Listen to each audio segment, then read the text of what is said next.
எப்போவுமே நம்ம ஒரு பாலத்தை கடந்து போயிட்டோம்னா அந்த பாலத்தை பற்றி அக்கறை இருக்காது. பாலத்தினுடைய இந்த பக்கத்தில் நிற்கையில் அநேகமாக இந்த பாலத்தில் பாதி தூரம் போகையில் பாலம் இடிஞ்சிரும்னு சொல்லுங்க, ஒரு பயிலும் போக மாட்டான். பாதி தூரம் மாப்பிள்ள, நீ பாதி தூரம் போயிட்டு இருக்கல இடிஞ்சிரும் மாப்பிள்ள, டைரக்ட் விசிட் டு யமா தான், ஓகேயா? போ சொல்லுங்க, போக மாட்டான். அப்போ பாதி தூரத்தில் இடிஞ்சிரும்னா போகாதவன் முழு தூரமும் கடக்கிறதுக்கு உதவி செய்த பாலத்துக்கு திரும்பி நின்று நன்றி சொல்லணும்ல, even if it is a material. பாலம்ங்கிறதுக்கு உணர்வு கிடையாது, அறிவு கிடையாது. எந்த பிரிட்ஜுக்கும் அறிவு கிடையாது, எந்த பிரிட்ஜும் எந்த காலேஜ்லையும் போய் படித்தது கிடையாது. அந்த பிரிட்ஜ் எனக்கு உதவி பண்ணியிருக்குல்ல, அப்போ அது கடந்து போன உடனே என்னை பாதுகாப்பாக கடக்க விட்டதுக்கு நன்றி பாலமே அப்படின்னு சொல்லணும்ல. ஒரு குறியீடாக நான் பாலத்தை சொல்கிறேன். பாலம்னா பாலம் இல்லை, அதுக்காக ஒரு பாலத்தை கடந்து போய் நின்றுக்கிட்டு திரும்பி பாலமே வணக்கம் அப்படின்னா லூசுமாங்க. பாலம் என்பது குறியீடு, இட் இஸ் ஏ சிம்பல். இப்போ இங்கே இருக்கக்கூடிய பழைய மாணவர்களுக்கெல்லாம் பாலமாக இருந்தது எதுனா இந்த ஆழ்வார்குறிச்சி பரம கல்யாணி கல்லூரி. இந்த பாலம் அவர்களை கரையேற்றி விட்டிருக்கிறது. அவர்கள் மிகச்சிறந்த பதவிகளிலே போய் உட்கார்ந்திருக்கிறார்கள். மிகச்சிறந்த பதவிகளிலே உட்கார்ந்திருக்கிறவர்கள் அவர்கள் பாட்டை பார்த்துக்கிட்டு அவங்க பாட்டில் போனோம்னா யாரும் nobody is going to question. நிறைய கேள்வி கேட்க போகிறாங்களா? இப்போ மணிசங்கர் நேரத்திலிருந்து இன்னைக்கு வரைக்கும் உட்கார்ந்து திருநெல்வேலிக்கு என்னை காரில் கூட்டிகிட்டு வந்து அது வர்றதுக்குள்ளே 10 தடவை ஃபோன் கால், வந்துட்டீங்களா வந்துட்டீங்களா வந்துட்டீங்களா. அவ்வளவு நேரத்தை செலவு பண்ணி பணத்தை செலவு பண்ணி தங்கத்துறையும் மணிசங்கர் சாரும் உட்கார்ந்து செய்கிறார்கள் என்று சொன்னால் அவர்களை உயர ஏற்றி விட்ட இந்த பாலத்திற்கு அவர்கள் நன்றி சொல்லுகிறார்கள். அப்படி நன்றி சொல்வதை வித்தியாசமாக சொல்லுகிறார்கள். இதெல்லாம் நுணுக்கமாக சொல்கிற விஷயங்கள். ஏன்னா 500 பேர் கூடுற இடத்துல 500 பேரும் கவனிப்பான்னு எதிர்பார்க்க கூடாதுல்ல. எதிர்பார்த்தா அது பேச்சாளனோட தப்பு. 500 பேர் கூடுற இடத்துல 500 பேரும் என்னையே கவனிக்கணும், என்னையே, அது ஒரு இலக்கிய அராஜகம், அது ஒரு லிட்டரரி அரகன்ஸ். இப்போ இங்கே இருக்கிற மாணவர்களே இருக்கிறீங்க, நீங்கள் எல்லாரும் என்னையே தான் கவனிக்கணும்னு உங்களை டிக்டேட் பண்ணுறதுக்கு எனக்கு என்ன உரிமை இருக்கு? 34 வருஷம் வேலை பார்த்தேனே, லிசன் டு மை கிளாஸ்ன்னு நான் ஒரு வேலையும் சொன்னது கிடையாது. சத்தியம் சொல்கிறேங்க, லிசன் டு மை கிளாஸ் அப்படின்னு நான் சொன்னதே கிடையாது. இந்த நுணுக்கம் புரியுதா? நான் என்ன சொல்றேன்னு புரியுதா? அப்ப கவனிச்சா உனக்கு லாபம், கவனிக்கலன்னா உனக்கு நஷ்டம். நீ கவனிச்சாலும் கவனிக்கிட்டாலும் எனக்கு லாபமும் இல்லை நஷ்டமும் இல்லை. எவ்வளவு யதார்த்தமா பேசுறேன் பாருங்க. இல்ல 500 பேர் என் பேச்சத்தான் கேட்கணும்னு டிக்டேட் பண்றதுக்கு நான் யாரு? ஆனா இங்க என்ன சொல்லியிருக்கிறாங்க, வெற்றி பெறுவதற்கு என்ன வழி அப்படின்னு கேட்டிருக்காங்க. இப்போ டான்ஸ் ப்ரோக்ராமில் கவனிக்கணும்னு அவசியம் இல்லை, மியூசிக் ப்ரோக்ராமில் கவனிக்கணும்னு அவசியம் இல்லை. அது பாட்டில் அது மூளை சம்பந்தப்பட்ட மனசு சம்பந்தப்பட்ட விஷயம் இல்லை. அது that is only an entertainment, அவ்வளோதான். ஆனால் பேச்சு என்பது அப்படி அல்ல, பாட்டு என்பது அப்படி அல்ல. நுண்மையான இப்போ ஐயா பாடினார் ராமச்சந்திரன் சார். ராமச்சந்திரன் சார் உங்கள் கல்லூரி பாடல் அந்த இறைவணக்கம் மாதிரி பாடினாரு. நீங்கள் அதை அவர் பாடின அந்த நேரமெல்லாம் அந்த பாட்டை கவனித்தீர்கள் என்று சொன்னால் உங்களுடைய ஆத்மாக்குள்ளே ஒரு மாற்றத்தை நீங்கள் உணர்வீர்கள். ஏன்னா அந்த வாய்ஸ், அவருடைய குரல் அப்படிப்பட்ட குரல். அந்த குரல் இருக்கு பாருங்க, அதை அனுபவிக்கணும்.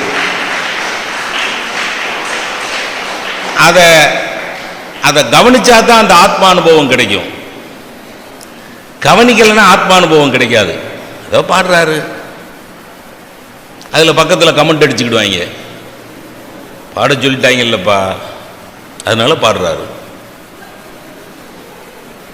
இப்போ வெற்றி பெறுறதுக்கு என்ன செய்யலாம் அப்படிங்கிறதுக்கு தான் இப்போ கேள்வி. நம்பர் 1 பாயிண்ட்டு, உங்களை யாரெல்லாம் வெற்றி பெற வைக்கிறார்களோ அவர்களையெல்லாம் வாழ்நாள் முழுவதும் நினைத்து நன்றி சொல்வீர்களானால் உங்களுடைய வாழ்க்கை மிக வெற்றிகரமாக நடந்து கொண்டே இருக்கும். நன்றி சொல்லிக்கிட்டே இருக்கணும். அதான் ஃபர்ஸ்ட் பாயிண்ட். இன்னைக்கு மணிசங்கர் சார், தங்கத்துரை சார்லாம் இந்த கல்லூரிக்கு நன்றி சொல்லி கொண்டிருப்பதனால் தான் அவர்கள் இவ்வளவு பெரிய பதவிகளிலே, இவ்வளவு பெரிய உயரங்களிலே இருக்கிறார்கள். எதுக்கு நன்றி சொல்? நன்றி மறப்பது நன்றன்று அப்படின்னு திருவள்ளுவர் சொன்னார். மனுஷனை என்ன சொன்னாங்க தெரியுமா? Man is the crown of creation அப்படின்னாங்க. படைப்பினுடைய மகுடம் மனிதன் அப்படின்னார்கள். ஏன் படைப்பினுடைய மகுடம் மனிதன் அப்படின்னார்கள்? அவர் 6வது அறிவு அவனுக்கு இருக்கு.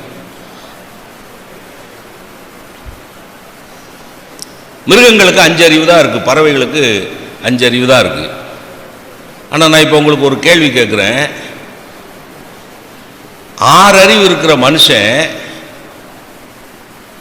பாருங்க, வெற்றினா என்னன்னு, ஒரு சிறுத்தை புலி அளவுக்கு வேகமாக ஓட முடியுமா ஒரு மனுஷன்? முடியாது. அப்புறம் how can he be the crown of creation?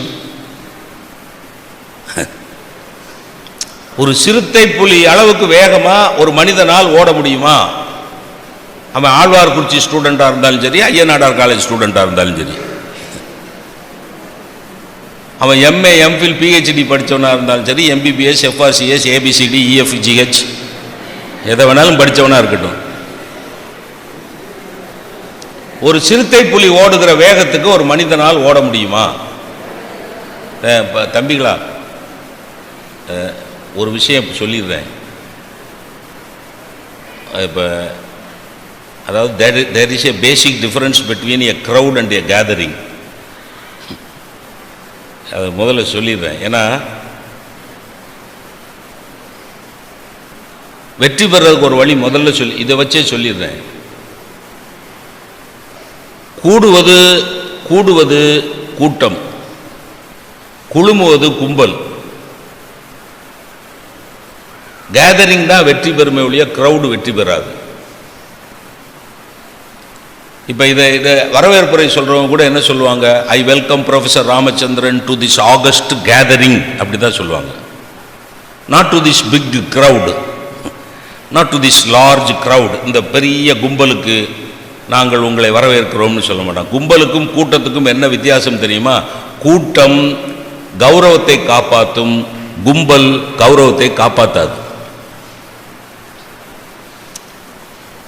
Gathering அப்படின்னா there should be some dignity, there should be some decorum, discipline.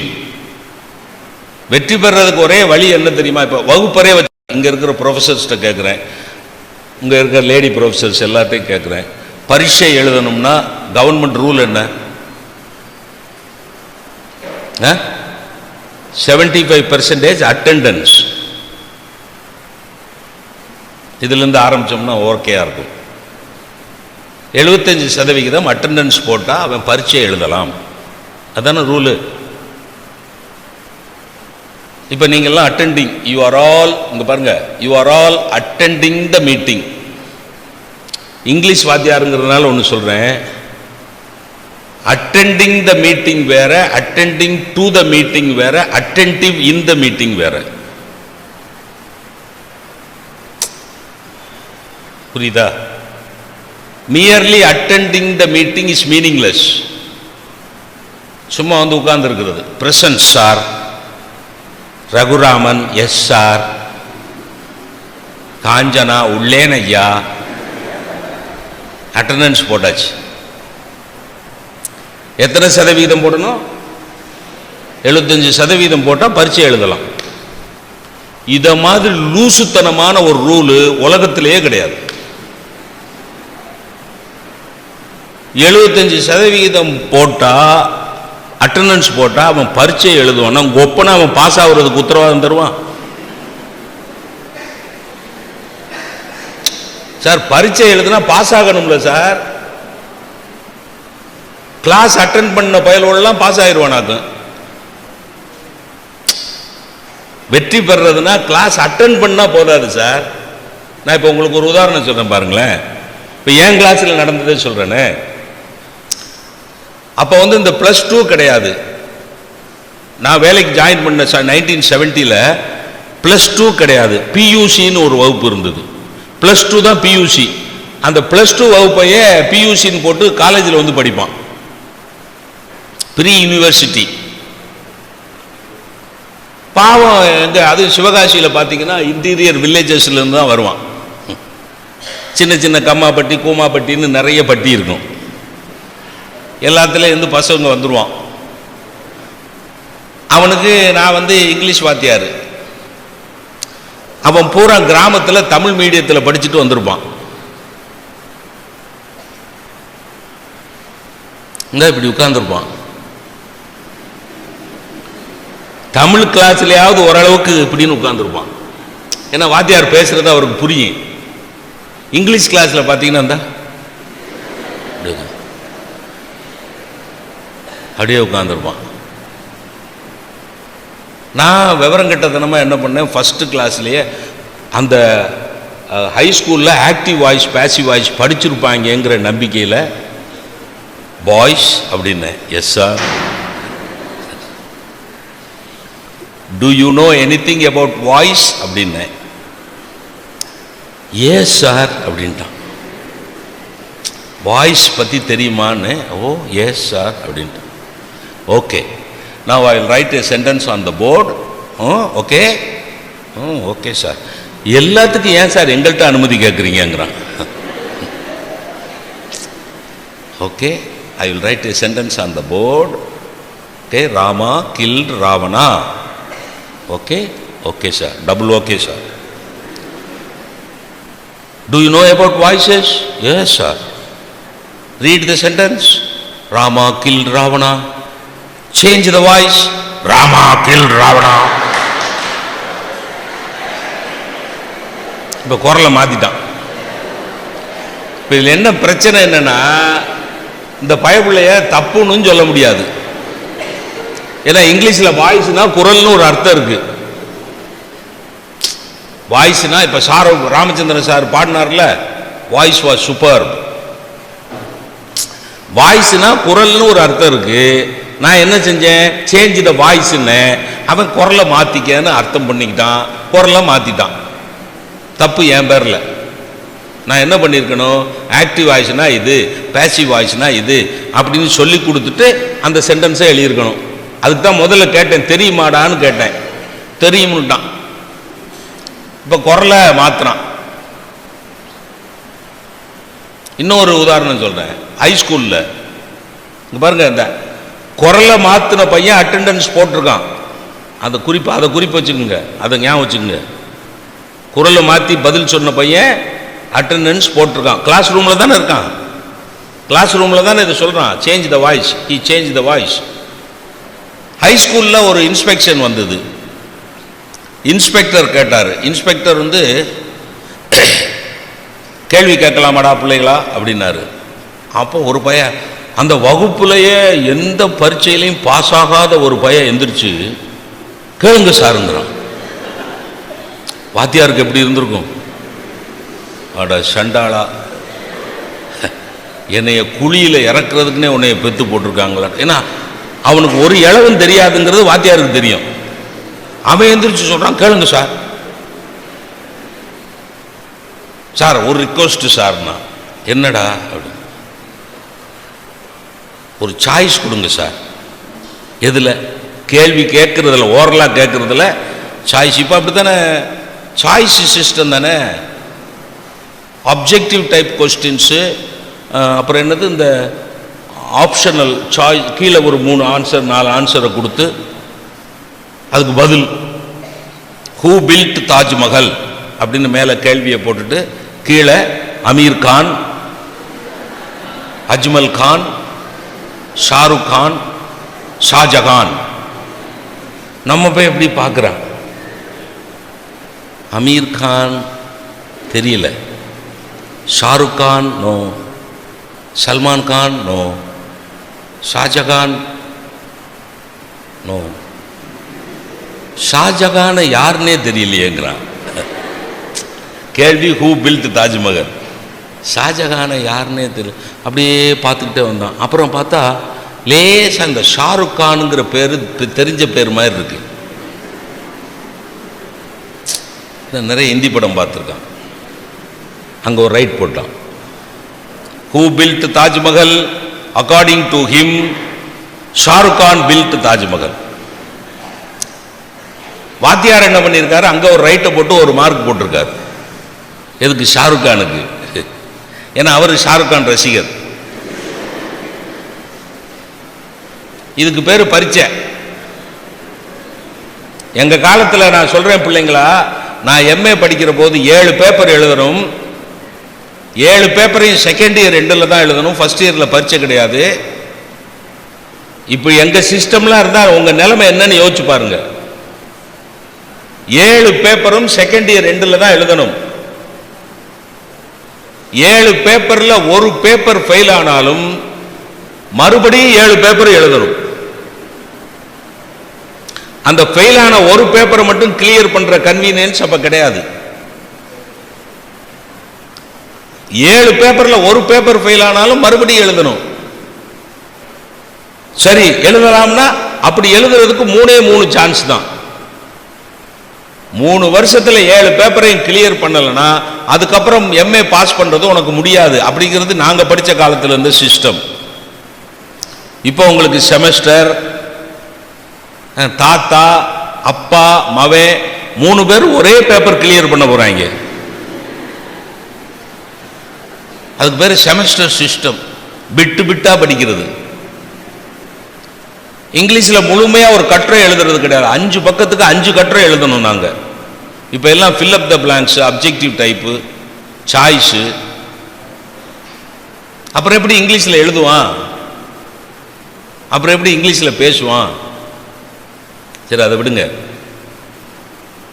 Choice கொடுங்கன்னா உங்களுக்கு ஒரு வரலாற்று செய்தி சொல்லுகிறேன் மாணவர்களே. ராஜேந்திர பிரசாத் முதலாவது ஜனாதிபதி நமக்கு, அவர் பரீட்சை எழுதுற போது சாய்ஸ் கொடுத்தாங்க. அப்ப இருந்த சாய்ஸ் சிஸ்டம் இருக்கு. Answer any 5 of the following 8 questions. Answer any 5 of the following 8 questions. Rajendra Prasad என்ன செஞ்சார் தெரியுமா? 8 கொஸ்டினுக்கு ஆன்சர் எழுதினார். 5க்கு எழுதினா போதும். அவர் 8க்கு ஆன்சர் எழுதிட்டு பேப்பர் கடைசியில் அவர் எழுதினாரு, choose any of the 5 answers. among the 8 நான் எழுதியிருக்கிற 8 ஆன்சர்ல உனக்கு பிடிச்ச 5 ஆன்சர் எடுத்துக்கன்னு வாத்தியாருக்கு சாய்ஸ் கொடுத்தான் பாருங்க. அவன் தான் வெற்றி பெறுவான். அவன் தான் வெற்றி பெறுவான். எல்லாத்துக்கும் சாய்ஸ் கொடு, சாய்ஸ் கொடு, சாய்ஸ் கொடு. வாத்தியார்ட்ட போய் முக்கியமான கேள்வி சொல்லு. அந்த சில பேர் என்னென்ன கேள்வியில் சார் பரீட்சையில் வரும். இன்னொன்று உங்களுக்கு சொல்லிடுறேன், பரீட்சைக்கு போறதுக்கு முன்னாடி புஸ்தகத்தை எடுத்துக்கிட்டு பரீட்சை கால் முன்னாடி மரத்துக்கு பின்னாடி நின்றுக்கிட்டு வாசிக்காதீங்க, விளங்காது. பரீட்சை அன்னைக்கு காலையில் எந்திரிங்க, மனசோ மூளைய நிதானமாக வச்சுக்கோங்க, நல்லா குளிங்க, சாமி கும்பிடுங்க, அப்பா அம்மா காலில் விழுந்து ஆசீர்வாதம் பண்ணுங்க, நேராக எக்ஸாம் ஹாலுக்கு போங்க. எக்ஸாமுக்கு பெல்லு ஃபர்ஸ்ட் பெல் அடிக்கிற வரைக்கும்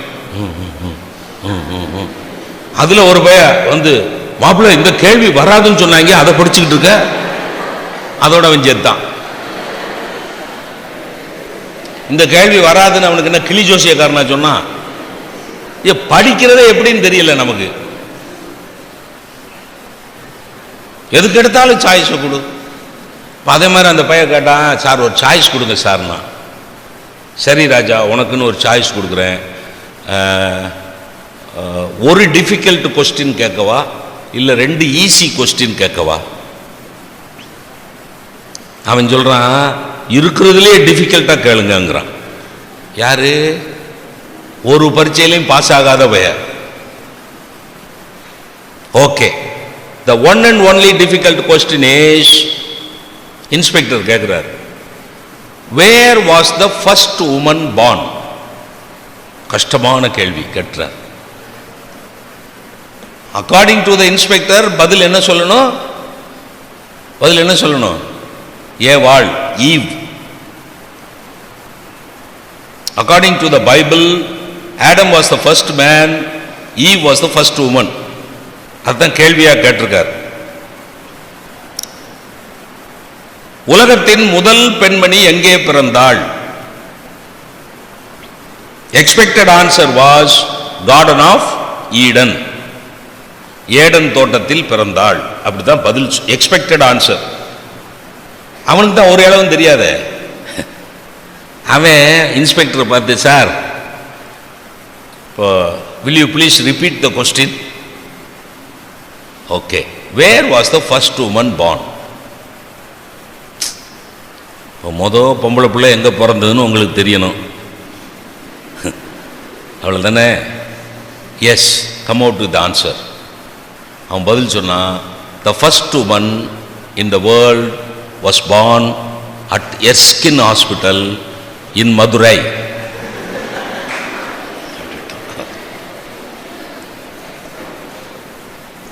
இன்ஸ்பெக்டர் வாஸ் இரிட்டேட்டட். அவர் கேட்டார், how dare you come out with such an answer, you rascal? How do you know that the first woman was born at the Erskine Hospital in Madurai? இது அவன் சொன்னான், கூலா சொன்னான், எக்ஸைட்டே ஆகலை அந்த பையன். Sir, how do you know? Where was the first woman born? How do you know? என்ன அண்டர்ஸ்டாண்டிங்கில் deal ஆரம்பித்தோம்? என்ன சாய்ஸ் கொடுத்தீங்க? ஒரு டிஃபிகல்ட் கொஸ்டின் இல்லைன்னா 2 ஈஸி கொஸ்டின் தானே பேசணும். அப்படி தானே பேச்சு.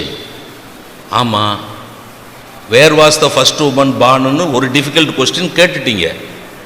எர்ஸ்கின் ஹாஸ்பிட்டல்னு பதில் சொல்லியாச்சு. ஹவு டு யூ நோ இட்னு இது என்ன 2வது டிஃபிகல்ட் கொஸ்டின்?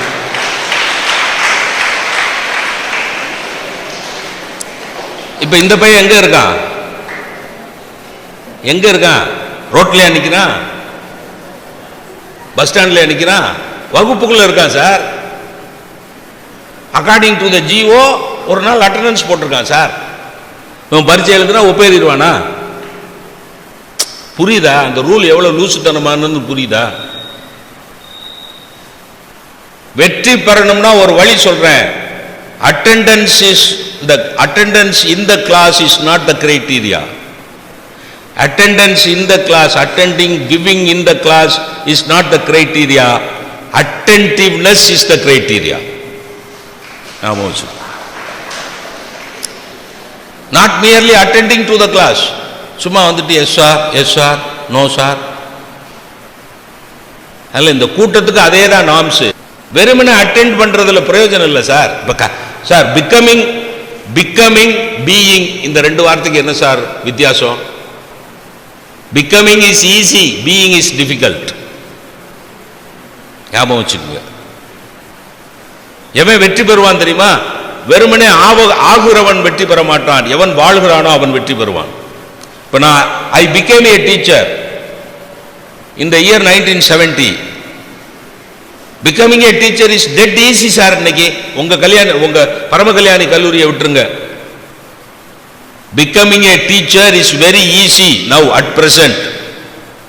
எங்க அப்பா கையில 20 லட்சம் ரூபாய் இருந்ததுன்னா எனக்கு டிகிரியை வாங்கி கொடுத்துருவாரு. 20 லட்சம் ரூபா கொடுத்து டிகிரி வாங்கியாச்சா? 10 லட்சம் ரூபா இருந்ததுன்னா போஸ்டிங் வாங்கிடலாம். புரியுதா? என் கையில பணம் இருந்தா நான் டீச்சர் ஆயிடலாம். டீச்சர் ஆகுறது பெரிய விஷயம் இல்லை, டீச்சரா வாழணும், டீச்சரா இருக்கணும். Becoming a teacher is not important, being A teacher is important. Becoming a father, becoming a mother எல்லாம் easy. But being A mother, being ஏ, அதே மாதிரி தான் students. Becoming students is easy. பரீட்சையில் ஒரு மார்க் வாங்கிட்டீங்கன்னா உடனே அட்மிஷன் கொடுத்துருவாங்க. இந்த காலேஜ் எதிர்பார்க்குற மார்க்ஸை வாங்கிட்டீங்கன்னா அட்மிஷன் கொடுத்துருவாங்க. You have become a student. But be a student. Becoming, அது வெறுமனே மாணவனாக இந்த நான் பரம கல்யாணி கல்லூரியில் படிக்கிறேன் சார், அது இன்னும் சில பேர் ரொம்ப கரெக்டா ஆன்சர் பண்ணுவான். சார், நான் பரம கல்யாணி காலேஜுக்கு போறேன் சார். பரம கல்யாணி காலேஜுக்கு போறேன் சார். போறது பஸ் ஸ்டாண்டா? பரம கல்யாணி கல்லூரியிலே நான் பயிலுகிறேன். கல்லூரிக்கு போகிறவன் மாணவனாக ஆகிவிட்டான், கல்லூரியில் பயிலுகிறவன் மாணவனாக வாழ்கிறான். எவனெல்லாம் மாணவனாக வாழ்கிறானோ அவனெல்லாம் வாழ்க்கையிலே வெற்றி பெறுகிறான். வெறுமனே அட்டெண்டன்ஸ் போடுறவன் வெற்றி பெற முடியாது. அது ஞாபகம் வச்சுங்க. சரி, மறுபடியும் முதல் பாயிண்ட், இந்த டைவர்ட் பண்ணதுனால இவ்வளவு நேரம் அதை சொல்ல வேண்டியிருக்கு. லிசனிங் அப்படிங்கிறது நீங்க சம்பாதிப்பது மாதிரி. That will be useful in future. எதிர்காலத்தில் அது உபயோகப்படும். இப்போ மறுபடி பழைய இதுக்கு போவோம், தொடக்க இடத்துக்கு. Man is the crown of creation. என்ன கேள்வி கேட்டேன்? 6 அறிவுள்ள மனிதனால் ஒரு சிறுத்தை புலி அளவுக்கு வேகமாக ஓட முடியுமா அப்படின்னு கேட்டேன். Yes or no answer. Yes or no? No, we cannot. முடியுமா? we cannot run as fast as a cheetah. முடியாது. 6 அறிவுள்ள மனிதனால் ஒரு யானையை தூக்கி போட்டு மிதிக்க முடியுமா? Man is the crown of கிரியேஷன்லாம் எல்லாம் செய்யணும்ல. அழகா பாடினீங்களா சார் ராமச்சந்திரன் சார்? ஒரு யானையை 2 கைனாலையும் தூக்கி போத்துன்னு போட்டு மிதிக்க முடியுமா? யானை வேணா நம்மளை தூக்கி போட்டு மிதிக்கும், முடியாது. இப்ப வேகம் குறைவு, பலம் குறைவு. ஒரு குரங்கு விடுங்க, நாய், ஒரு பூனை இங்க இருந்து தாவுச்சுன்னா 5 அடி உயர சுவத்துல தாவுனா கரெக்டா 5வது அடியில போய் உட்காருது. அடுத்து 12 அடி சுவர் இருந்தா கரெக்டா அங்க ஜம்ப் பண்ணையில 12 அடிக்கு போறது. எங்கேயா ஸ்லிப்பாகி பார்த்துருக்கீங்களா? குரங்கு ஸ்லிப்பாகி பார்த்துருக்கீங்களா? நான் என்ன சொல்ல வர்றேன்னா, இதெல்லாம் சாத்தியம் இல்லாத போது மனிதனை எப்படி படைப்பின் மகுடம் என்று சொன்னார்கள்? படைப்பின் மகுடம் என்று எப்படி சொன்னார்கள் தெரியுமா? ஏன் சொன்னார்கள் தெரியுமா? சீட்டா புலி அளவுக்கு மனிதனால் வேகமாக ஓட முடியாது, ஆனால் சீட்டா புலியையும் விட வேகமாக ஓடக்கூடிய ஒரு ரயில்வே விமானத்தை அல்லது ரயில்வே ட்ரெயினை கண்டுபிடிக்க மனிதனால் முடியும். So man is the crown of creation. சீட்டா ஒரு சிறுத்தை புலி அளவுக்கு வேகமா என்னால் ஓட முடியாது, ஆனால் சிறுத்தை புலியை தூக்கி போட்டு சாப்பிடுற மாதிரி வேகமா ஓடுற ஒரு வாகனத்தை என்னால் கண்டுபிடிக்க முடியும். That is called science. முதல் தூக்கணாங்குருவி கூடு கட்டுச்சுல, நீங்க ஹேவ் யூ எவர் சீன் அந்த தூக்கணாங்குருவி கூடு பார்த்திருக்கீங்களா? Best civil engineering. அப்படி அடுக்கடுக்கா வச்சு கட்டியிருக்கும்.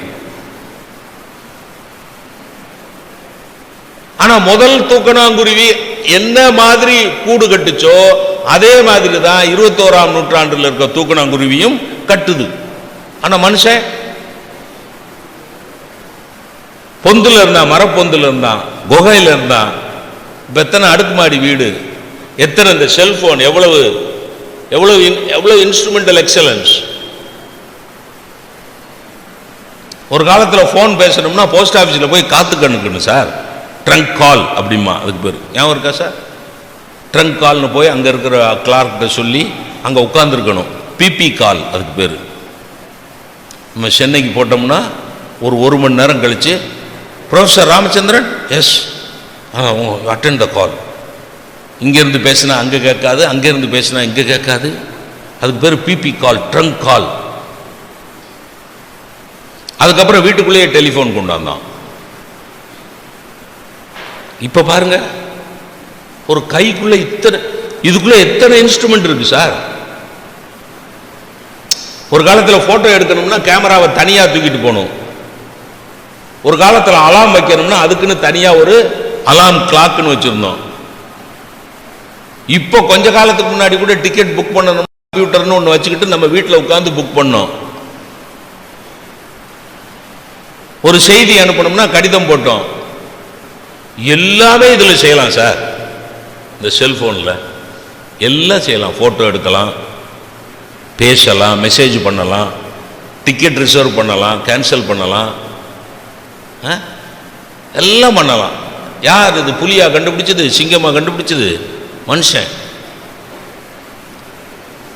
மனிதனுக்கு கொடுக்கப்பட்டிருக்கிற ஆறாவது அறிவு மனிதனுடைய சகல வெற்றிகளுக்கும் அடிப்படையாக இருக்கிறது.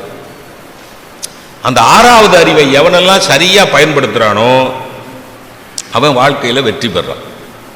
அதுவும் குறிப்பாக இளமையில எவன் கற்றுக்கொள்ள வேண்டும் என்று ஆசைப்படுகிறானோ உங்க வயசுல. அதனால தான் ஆங்கிலத்தில் ஒரு மேற்கோள் சொன்னார்கள், youth is an opportunity to do something and to become somebody. எப்படி வாக்கியம்? Youth is an opportunity, it is a chance given to you. இளமை என்பது ஒரு தடவை தான் வரும். இந்த இளமையில் நீங்கள் எப்படி சாதிக்கிறீர்கள், எப்படி சாதித்தல் என்பதற்கு என்ன அர்த்தம் தெரியுமா? இதுவரைக்கும் எவனும் செய்யாததை செய்தால்தான் அதுக்கு பேர் சாதனை. அதை சாதிச்சு காட்டுறதுக்கு தான் கடவுள் உங்களுக்கு இந்த இளமை என்கிற ஒரு வரப்பிரசாதத்தை கொடுத்திருக்கிறார். It is an opportunity to do something, to become somebody.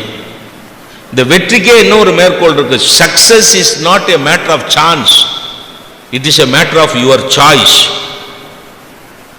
வெற்றி என்பது சந்தர்ப்பத்தால் வராது, நீ தேர்ந்தெடுக்கணும். நான் வெற்றி பெறுவேன் அப்படின்னு நீ தேர்ந்தெடுக்கணும், நீ முயற்சி பண்ணணும், நீ முடிவெடுக்கணும். டெசிஷனுக்கும் டிட்டர்மினேஷனுக்கும் என்ன வித்தியாசம் தெரியுமா? டெசிஷனுக்கும் ரெண்டும் ஒரே அர்த்தமாமா? இங்கிலீஷ் ப்ரொஃபசர்ஸ் யாராவது இருந்தால் சொல்லுங்க. டெசிஷன் டிட்டர்மினேஷன் ரெண்டும் வேற வேற. வெறுமனே டிசைட் பண்றவன் வெற்றி பெறுவதற்கு வாய்ப்பு குறைவு. எவன் டிட்டர்மின் பண்றானோ அவன் தான் வாழ்க்கையில் வெற்றி பெறுவான். அப்ப டிட்டர்மினேஷன் அப்படிங்கிறதா தீர்மானம் பண்ணணும். நீங்க பிஎஸ்சி பிசிக்ஸ் படிக்கிறேன், நான் ஒரு ஹோமி பாபா மாதிரி ஒரு அட்டாமிக் சயின்ஸா வந்தே ஆவேன். அப்துல் கலாம் மாதிரி நான் ஒரு விஞ்ஞானியா வந்தே ஆவேன். நல்ல ஆழ்வார்குறிச்சி கல்லூரியில இடம் வாங்கணுங்கிறது டெசிஷன். நல்லா ஞாபகம் வச்சுக்கோங்க.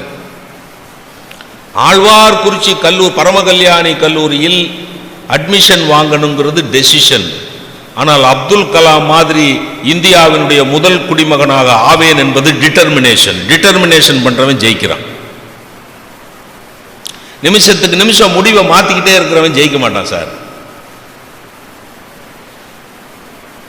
நிமிஷத்துக்கு நிமிஷம் கோயிலுக்கு போவோமான்னு புறப்படுறான், விவேகம் சினிமாவுக்கு போயிடுறான். புறப்பட்டது எங்க போறப்போ கோயிலுக்கு அம்மாட்ட சொல்லிட்டு போறான், ஏமா கோயிலுக்கு போயிட்டு வர்றம்மா, பரிமளாவும் போறாளாம். அவங்க அம்மா கன்ஃபியூஸ் ஆகி, பரிமளா யாருடா, உனக்கு மருமகளா வர போறவம்மா. இவன் வாழ்க்கையில் இவன் ஜெயிப்பானா? கோயிலுக்கு போகணும்னு முடிவெடுத்தவன் எங்க போய் நிற்கிறான்? அது அவன் ஃப்ரெண்டு அவனை டைரக்ட் பண்றான். மாப்பிள்ள எங்க புறப்பட்ட? கோயிலுக்கு போறேன் மாப்பிள்ள, பரமகல்யாணி கோயிலுக்கு போறேன். விவேகம் போட்டிருக்காண்டா, ஃபர்ஸ்ட் டே தலை நடிச்சிருக்காரு. இல்லை நான் கோயில் அங்கனே தாண்டா இருக்கும், கோயில் எங்கே மாறப்போகுதா? இல்லை பரமகல்யாணி தான் எங்கேயாவது வெளியூர் போக போகிறாளா? அங்கனே இன்னைக்கு அங்கே தாண்டா இருப்பா, முதல்ல போய் விவேகத்தை பார்ப்போம். கோயிலுக்கு போவோங்கிறது டெசிஷன். ஆனால் போய் நின்னது விவேகம் சினிமா தியேட்டர். அப்படின்னா this fellow is not able to transform the decision into determination. புரியுதா? யார் டெசிஷனை டிட்டர்மினேஷனா மாத்துறானோ அவன் ஜெயிக்கிறான். சும்மா காலையில் ஒரு முடிவு, இந்த இப்போ உள்ள அமைச்சர்கள் மாதிரி காலையில் ஒரு பேச்சு, சாயங்காலம் ஒரு பேச்சு. நாங்கள் அன்னைக்கு சொன்னது பொய்யுங்கிறாயா ஒரு அமைச்சர். பப்ளிக் கேட்கணும்ல, ஏண்டா பொய் சொன்னன்னு கேட்கணும்ல, கேட்கணுமா இல்லையா? அப்போ நீ சொன்னால் எதை வேணாலும் நாங்கள் கேட்டுக்குவோங்கிற நம்பிக்கை உனக்கு இருக்க போய் தானே. எவ்வளவு தைரியம், எவ்வளவு தைரியம் இருந்தால் நாங்கள் அன்னைக்கு நாங்கள் சொன்னதெல்லாம் பொய். ஒரு ப்ரொஃபஸர் அப்படி சொல்ல முடியுமா? இப்போ பிரின்சிபல் இருந்தார் இல்லைங்க, பிரின்சிபல் இருந்தார்ல, பிரின்சிபல்கிட்ட போய் போன மாதம் நீங்கள் ஒன்று சொன்னீங்களே, ஒரு ஹெச்ஓடியை பார்த்து பிரின்சிபல் கேட்குறாரு, போன மாதம் நீங்கள் ஒன்று சொன்னீங்களே, இப்போ வேறு மாதிரி சொல்கிறீங்களே. உடனே ப்ரொஃபஸர் ஹெச்ஓடி சொல்கிறாரு, அதெல்லாம் நான் சும்மா பொய்க்கு சொன்னேன் சார். சு எப்படி சும்மா அது சும்மா விளையாண்டேன் சார், உங்கள் கூட விளையாண்டேன். என்ன ஆகும் ப்ரொஃபஸர்? புரியுதா என்ன சொன்ன? ஒரு வண்டி பஸ் ஓட்டுற டிரைவரு ரேஷாக டிரைவ் பண்ணுறாருன்னு வைங்க, ஒத்துக்குவீங்களா? பேசஞ்சர்ஸ் போய் சொல்லுவீங்கல்ல, இவ்வளோ ரேஷாக போனால் ஆக்சிடெண்ட் ஆயிருமே. சில டிரைவர் அப்படி இருக்கான், இர்ரெஸ்பான்சிபிள். அதை மறுபடியும் அதே வார்த்தை சொல்கிறேன், he has become a driver but he is not a driver. He has become a driver but he is not a driver. Cellphone வேறு எப்படி வச்சுட்டு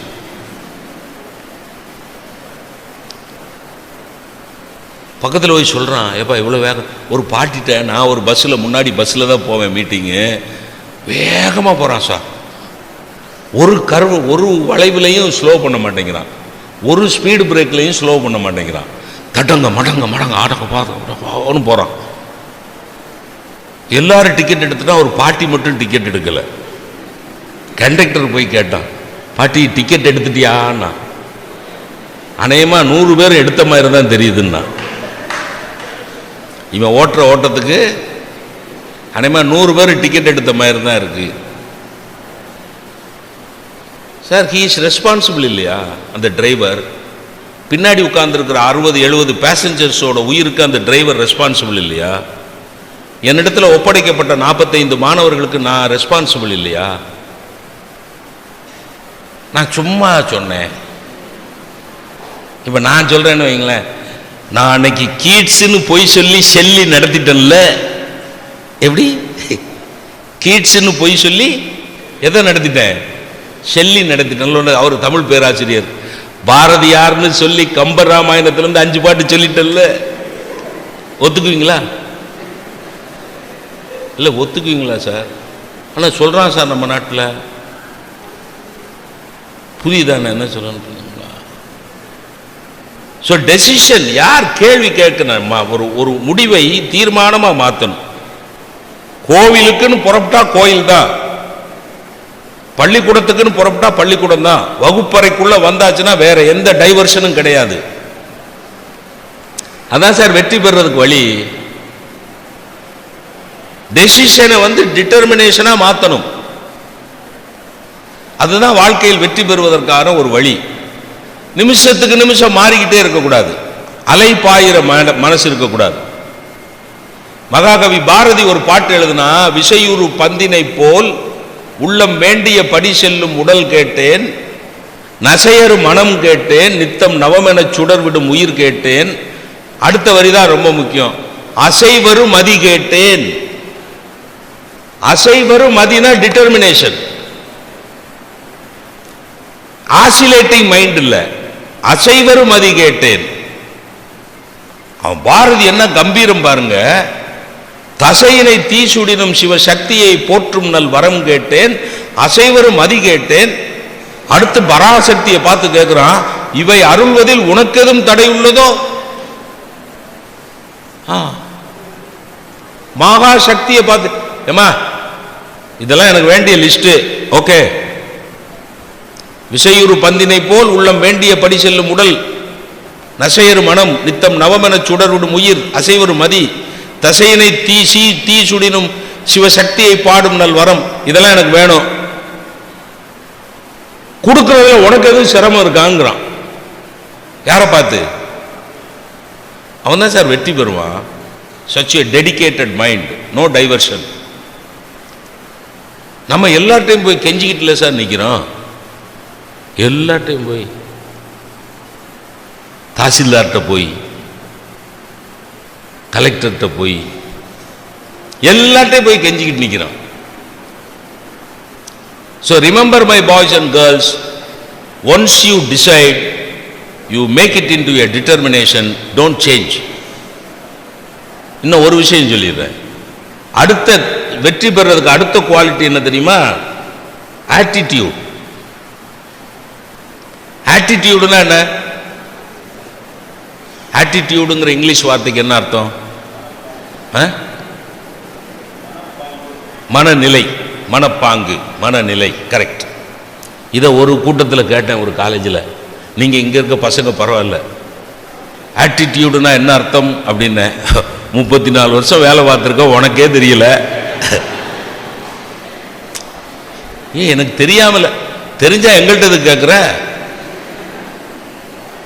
ஆட்டிடியூடுனா சார் சொன்ன மாதிரி, கேப்டன் சார் சொன்ன மாதிரி மனநிலை, மனப்பாங்கு, ஒரு விஷயத்தை எப்படி எடுத்துக்கொள்ளுகிறோம் என்கிற ஒரு முறை. அந்த ஆட்டிடியூட், ஆங்கிலத்தில் ஒரு வாக்கியம் இருக்கு, attitudes determine your altitudes. Attitudes determine your altitudes. ஆல்டிடியூட்ஸ்னா என்ன? உயரங்கள், நீங்கள் தொட வேண்டிய உயரங்கள். நீங்கள் தொட வேண்டிய உயரங்களை தீர்மானிப்பது எது தெரியுமா? Attitude. Not your education, not your position, not your degree. உங்களோட பட்டம், பதவி, பணம், காசு, அந்தஸ்து அது அல்ல உங்கள் வெற்றியை தீர்மானிக்க போறது. ஆட்டிடியூட் தான் டிட்டர்மின் பண்ணும். அந்த ஆட்டிடியூட் இன்னைக்கு இருக்கிற பசங்களுக்கு எத்தனை, பொண்ணுங்களுக்கு எத்தனை பேருக்கு இருக்கு? பாசிட்டிவ் ஆட்டிடியூட் எத்தனை பேர்கிட்ட இருக்கு? I have failed, I have not passed. 2 பேரும் ஃபெயில் ஆயிருக்கான் சார், பரீட்சையில் ஃபெயில் ஆயிருக்கான் சார். 2 பேரும் பரீட்சையில் ஃபெயில் ஆயிருக்கான். ஒரு பையனை கூப்பிட்டு கேட்குறான், எப்பா பரீட்சை ரிசல்ட் என்னப்பாச்சு அப்படின்னா, ஐ ஹவ் ஃபெயில்டுங்கிறான் ஒரு பையன். இன்னொரு பையன் ஐ ஹவ் நாட் பாஸ்டுங்கிறான். ரெண்டும் ஒரே ஆன்சரா வேற வேற ஆன்சரா? எப்பா ஒரே ஆன்சரா? நல்லா யோசிச்சு சொல்லணும். ஐ ஹவ் ஃபெயில்டுங்கிறதும் ஐ ஹவ் நாட் பாஸ்டுங்கிறதும் ஒரே ஆன்சரா வேற வேற ஆன்சரா? ஒரே ஆன்சர் தான், ஒரே அர்த்தம் தான். ஆனா ஆட்டிடியூட் வேற வேற. அதான் பாயிண்ட். ஐ ஹவ் ஃபெயில்டுங்கிறவன் negative attitude, I have not பாஸ்டுங்கிறவன் பாசிட்டிவ் ஆட்டிடியூட். அதுல இங்கிலீஷ்ல ஒரு பெரிய அழகானது என்ன தெரியுமா? ஐ ஹவ் ஃபெயில்டுங்கிறது positive sentence, negative attitude. I have not failed, I have not பாஸ்டுங்கிறது நெகட்டிவ் சென்டென்ஸ், பாசிட்டிவ் ஆட்டிடியூட். புரியுதா என்ன சொல்றேன்னு? புரியுதா? ரொம்ப டெப்தா இருக்கா? இன்னும் போவேன் கீழே. நான் வேற யார்கிட்ட போய் இதெல்லாம் சொல்றது? ரிட்டையர் ஆகி 7-8 வருஷம் ஆச்சு.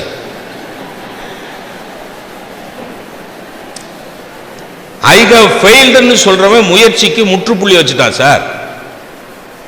ஐ ஹவ் ஃபெயில்டுன்னு சொல்றவன் முயற்சிக்கு முற்றுப்புள்ளி வச்சுட்டான். ஐ ஹவ் நாட் பாஸ்ட்னு சொல்றவன் அடுத்த தடவை பாஸ் ஆவேங்கிற நம்பிக்கை இருந்தா தான் ஐ ஹவ் நாட் பாஸ்ட்னு சொல்லுவான். அவன் முயற்சியை இன்னும் செமிகோலன்லயே போட்டு வச்சிருக்கான். அவன் ஜெயிக்கிறான் சார். ஆட்டிடியூட். புரியுதா? சொர்க்கத்துக்கு போனோம்னா என்ன, சொர்க்கத்துக்கு போனோம்னா என்ன செய்யணும் அப்படின்னு வாத்தியார் கேட்கிறாரு. பசங்கள்லாம் பதில் சொல்லுங்க, பொண்ணுங்கள்லாம் பதில் சொல்லுங்க. ஒருத்தர் சொன்ன பதிலையே திரும்ப திரும்ப ஒருத்தர் மறுபடியும் சொல்லக்கூடாது, வித்தியாசமா டிஃபரெண்ட் ஆன்சர்ஸ் சொல்லணும் அப்படின்னாரு. அவன ரகு சொர்க்கத்துக்கு போனால் என்ன செய்யணும் அப்படின்னாரு. அவன் சார் சாமி கும்பிடணும் சார், கோயிலுக்கெல்லாம் போகணும் sir. Very good. Next Raju. அவன் சொன்னதே சொல்லக்கூடாதுரா, அவன் கோயிலுக்கு போகணும்னு சொல்லியிருக்கான், நீ வேற ஆன்சர் சொல்லணும். Okay sir. சார் நிறைய தான தர்மம்லாம் பண்ணணும் sir. Very good, good answer, very correct.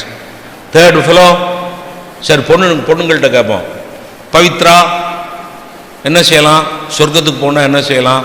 அந்த பொண்ணு அப்படி யோசிச்சு பார்த்துட்டு, சார் பெத்த தாய் தகப்பனை கும்பிடணும் sir. Good, very good, very good. நாலாவது நீ சொல்லுமா மஞ்சுளா, சொன்னதே திரும்ப திரும்ப சொல்லக்கூடாது, வேற ஆன்சர் சொல்லணும். Okay okay sir. என்னம்மா செய்யணும்? கோயிலுக்கு போகணுன்னு இருக்கான், தான தர்மம் பண்ணணுங்கிறான், அப்பா அம்மாவை கும்பிடணுங்கிறான். நீ சொல்லுமா, வேற ஆன்சர் சொல்லு. சார் வாத்தியார் சொல்லி கொடுத்த ஆசிரியர்களை குருமார்களை கும்பிடணும் சார். Good, very good. அவர் வாத்தியார்ல. Very good, very good answer. அவர் ஏன் அதை வெரி குட் ஆன்சர்னா ஒரு பயிலும் கும்பிடுறது இல்லை, அதனால ஆன்சர்லயாவது அது வருது, ஏன்னா அவர் ஆத்ம திருப்தி அடைகிறாரு. Very good. இப்போ 4-5 ஆன்சர் சொல்லிக்கிட்டே போறாங்க. கடைசி ஒரு பய உன் ஆன்சர் என்னடா? 4-5 ஆன்சர் சொல்லியிருக்காண்டா, ரிப்பீட் பண்ணக்கூடாது என்ன?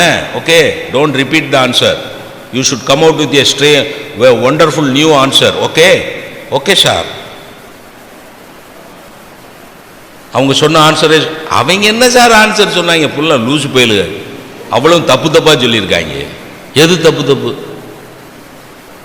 கோயிலுக்கு போகணும், தான தர்மம் பண்ணணும், அப்பா அம்மாவை கும்பிடணும், ஆசிரியரை கும்பிடணும், இதெல்லாம் சொர்க்கத்துக்கு போகிற வழி இல்லையா அவனை பொறுத்தவரையில்? 5வது ஆள் லூசு போயிலு, தப்பு தப்பாக சொல்லிட்டு, நீ அடுத்தவன் சொன்ன பதிலையெல்லாம் குத்தம் சொல்லாதடா, நீ சொல்கிறா கரெக்டான ஆன்சர். சார், சொர்க்கத்துக்கு போகணும்னா முதல்ல செத்து போகணும் sir.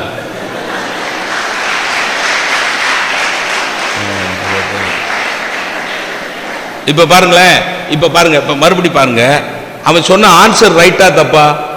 Answer right, answer right, attitude தப்பு. Answer right sir. இப்படி எங்க உட்காந்துக்கிட்ட நான் என்ன பெரிய சித்தரா இருந்த மேனிக்கு சொர்க்கத்துக்கு போறதுக்கு? ஆழ்வார்குறிச்சி கல்லூரியில் பேசிக்கொண்டிருந்த பேராசிரியர் ராமச்சந்திரன் அவர்கள் சொர்க்கத்துக்கு போய்விட்டார். போக முடியுமா? செத்தா தானே போக முடியும். செத்த பிறகு பாரதி எழுதுனா, செத்த பிறகு சிவலோகம் வைகுந்தம் சேர்ந்து விடலாம் என்று எண்ணி இருப்பர் பித்த மனிதர். எப்படி? செத்த பிறகு சிவலோகம் வைகுந்தம் சேர்ந்து விடலாம் என்று எண்ணி இருப்பர் பைத்தியக்கார பயில்வோம். யாரு? செத்த பிறகு சிவலோகத்துக்கு போகலாம், வைகுந்தத்துக்கு போகலாம். அதுல 2 கம்பார்ட்மெண்ட், ஒன்று சிவலோகம், ஒன்று வைகுந்தம். திருநீர் பூசினோம், திருநீர் பூசிருக்க, திஸ் கோ திஸ் சைடு, நாமம் போட்டிருக்க கோ திஸ் சைடு. அதான் சொன்னா பாரதி, கிறுக்கு பயில்வோம், பித்த மனிதர். Answer is right sir, attitude is wrong. இப்ப இதே இந்த சொர்க்கத்தை வச்சே உங்களுக்கு ஒரு விஷயம் சொல்ல பாருங்க. அப்துல் கலாம் ஒரு குழந்தை கேட்டா இதே சொர்க்கம் ஆன்சர் வர்ற ஆட்டிடியூட் பாருங்க. அப்துல் கலாம் ஒரு கல்லூரியில் பேசுற போது ஒரு மாணவி எந்திரிச்சு கேட்டா, ஐயா நீங்க எங்கயா பிறந்தீங்க, which is your birth place அப்படின்னு கேட்டா, உங்க பிறந்த ஊர் எது அப்படின்னா, சிரிச்சுக்கிட்டே அப்துல் கலாம் சொன்னார், சொர்க்கத்தில் பிறந்தேன் அப்படின்னார். எப்படி? What A strange answer. சொர்க்கத்தில் எப்படி பிறக்க முடியும் அந்த குழந்தை? ஐயா என்னையா சொர்க்கத்தில் எப்படி ஐயா பிறக்க முடியும் அப்படின்னு ஒன்று, உன்கிட்ட இந்திய வரைபடம், இந்தியன் மேப் இருக்கா பாப்பான்னார். அங்கே ஆஃபீஸில் இருக்கியா, போய் எடுத்துட்டு வா. எடுத்துட்டு வந்து டேபிளில் விரிச்சு வச்சாச்சு. இந்த இந்தியன் வரைபடத்தில் ராமேஸ்வரம்ங்கிற ஊர் எங்கே இருக்குன்னு காட்டுன்னார். அந்த குழந்தை அப்படியே தேடி பார்த்துட்டு, கீழே இருக்கியா, பாரத தேசத்தை நாம என்ன உறவு சொல்லி அழைக்கிறோம்னார். என்ன சொல்லுவோம்?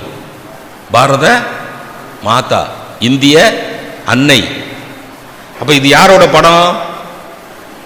அன்னையுடைய படம், தாயுடைய படம். எது? இந்திய வரைபடம், இந்தியன் மேப். இது தாயுடைய படம். எங்க இருக்கு ராமேஸ்வரம்? கீழே இருக்கு. ஒரு உருவத்தில் கீழே இருக்கிற பாகம் எது? பாதம். அப்போ இந்திய அன்னையினுடைய, இந்திய தாயினுடைய பாதத்திலே ராமேஸ்வரம் இருக்கிறது.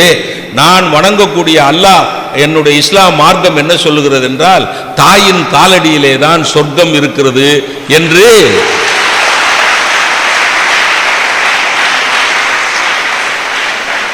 தாயின் காலடியிலே தான் சொர்க்கம் இருக்கிறது என்று என்னுடைய இஸ்லாம் மார்க்கம் சொல்லுகிறது. நான் ராமேஸ்வரத்தில் பிறந்திருக்கிறேன். ராமேஸ்வரம் இந்திய தாயின் காலடியிலே இருக்கிறது. ஆகவே என்னை பொறுத்தவரையில் ராமேஸ்வரம் சொர்க்கம் அல்லவா, நான் சொர்க்கத்தில் பிறந்தேன் என்றால், this is the best attitude. ஒரு சின்ன பதில்ல 3 பக்தி தெரிவிக்கிறார் அப்துல் கலாம். என்னென்ன பக்தி? ஒன்னு மாத்ரு பக்தி, தேச பக்தி, மார்க்க பக்தி. 3 அந்த ஆன்சர்ல இருக்கு. அவன் தான் ஜெயிக்கிறான். ஒரு ஆன்சர்ல எத்தனை பக்தி இருக்கு? அன்னை பெற்ற தாயின் மேல் உள்ள பக்தி தெரியுது, தேசத்தின் மேல் உள்ள பக்தி தெரியுது, அவருடைய மார்க்கத்தின் மேல் உள்ள பக்தி தெரியுது. மாத்ரு பக்தி, தேச பக்தி, மார்க்க பக்தி 3ஐயும் ஒரு ஆன்சர்ல கொண்டு வந்து கொடுக்குறான் பாருங்க. அவன் தான் வெற்றியாளன். செத்து போனாதான் சொர்க்கத்துக்கு போகணும்னு சொன்னானே அவன் செத்தாலும் ஜெயிக்க மாட்டான். அப்ப பாயிண்ட் புரியுதுங்களா? Determination, attitude. இன்னும் ஒரு விஷயம் சொல்றேன், இன்னும் ஒரு 10 மினிட்ஸ்ல முடிச்சுடுறேன். என்ன, எந்த தோல்வி வந்தாலும் மனசு தயங்கக்கூடாது, மனசு கலங்கக்கூடாது. பாரதியார்ட்டே மறுபடி சொல்லணும்னா, எண்ணிய முடிதல் வேண்டும், நல்லவே எண்ணல் வேண்டும், திண்ணிய நெஞ்சம் வேண்டும். Strong will power, strong mind, அவன் தான் ஜெயிக்கிறான். திண்ணிய நெஞ்சம் வேண்டும், தெளிந்த நல்ல அறிவு வேண்டும். அப்ப வெற்றி பெறுறதுக்கு பாரதியார் கொடுக்கிற 2-3 விஷயம் என்ன தெரியுமா? எண்ணிய முடிதல் வேண்டும்.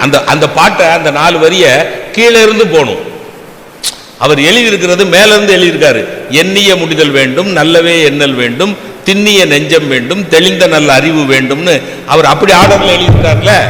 அதை கீழே இருந்து போங்க, அப்படின்னா ஆர்டர் கரெக்டா இருக்கும். தெளிந்த நல்ல அறிவு வேண்டும், திண்ணிய நெஞ்சம் வேண்டும், நல்லவே எண்ண வேண்டும். இந்த 3 இருந்தால் எண்ணிய முடிதல் வேண்டும். புரியுதா? ஒரு கவிதை எப்படி படிக்கணும்னு புரியுறதா? ஆர்டர் அவர் மேல இருந்து கீழே எழுதியிருக்காரு. கீழே இருந்து மேல போங்க. தெளிந்த நல்ல அறிவு, ஜெயிக்கிறதுக்கு ஒரு வழி. திண்ணிய நெஞ்சம், ஸ்ட்ராங் வில் பவர். நல்லவே என்ன, நல்ல நோபல் ஐடியாஸ், நோபல் தாட்ஸ், இதெல்லாம் இருந்தா எண்ணிய முடியும்.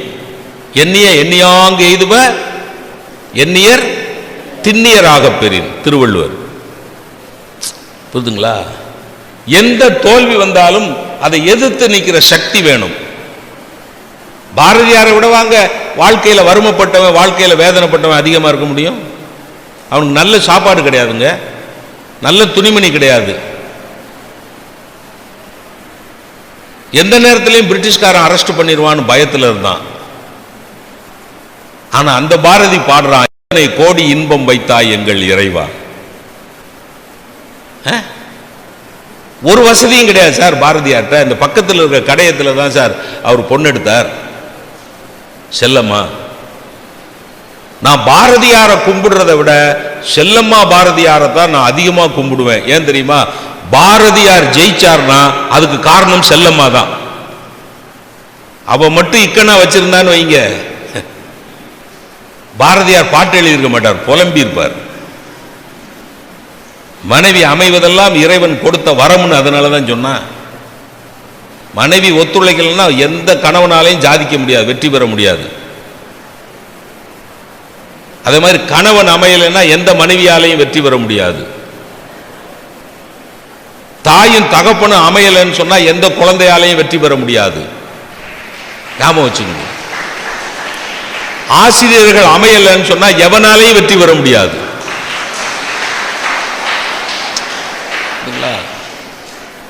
நல்ல சிந்தனை. என்ன அவனுக்கு என்ன, ஒரு நமக்கு லேசா தலைவலிச்சதுன்னா, லேசா தலைவலிச்சதுன்னு வைங்களேன். இப்ப 3 கூட்டம் பேசணும்னா ஒரு மாதிரி தலைவலிக்குது. இப்ப போய் பொதிகை எக்ஸ்பிரஸ் பிடிச்சி மெட்ராஸுக்கு ஓடணும், லேசா தலைவலிச்சதுன்னு வைங்களேன், என் மனைவிட்ட சல்லுன்னு விடுறேன். போய் காரில் போய் இப்போ மணிசங்கர் சார் காரில் கொண்டு போய் எங்கள் வீட்டில் இறக்கி விட்டோன்னே, என்னங்க ப்ரோக்ராம்லாம் நல்லா இருந்ததாங்கன்னு அவள் கேட்குறா. பாவம் அப்புறாணி புள்ள, ப்ரோக்ராம் நல்லா சான் கிளம்பிட்டியா சனியனை? ஏன் பேச தலைவலிக்குது, அவ்வளோதான். இன்னும் சில பேர் எக்ஸ்ட்ரீமுக்கே போயிடுவான். ஐயோ கடவுளே என்னை ஏன் சோதிக்க, என்ன கடவுளை தலைவலியை கொடுத்தாரு, நீ ஓவர் ஈட்டிங், அதிகமாக சாப்பிட்ருப்ப, தலைவலிக்கும் வயிற்று வலிக்கும், கடவுளாக கொடுத்தாரு. எல்லாத்துக்கும் கடவுள் மேலேயா குத்தம்? நான் என்ன படித்தாலும் என் நினைவிலேயே நிற்க மாட்டேங்குதே கடவுளே, என்னைய மட்டும் ஏன் கடவுளை சோதிக்க? கடவுளுக்கு வேற வேலை இல்லை. இத்தனை கோடி மக்களில் ஒன்னையே தான் சோதிச்சுக்கிட்டு இருப்பார் அவரு.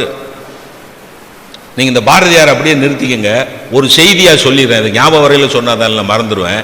வெற்றி பெறதுக்கு ஒரு வழி சொல்கிறேன். நினைச்சது நடக்கலைன்னா வருத்தப்படாதீங்க. நினைப்பதெல்லாம் நடந்து விட்டால் தெய்வம் ஏதும் இல்லை.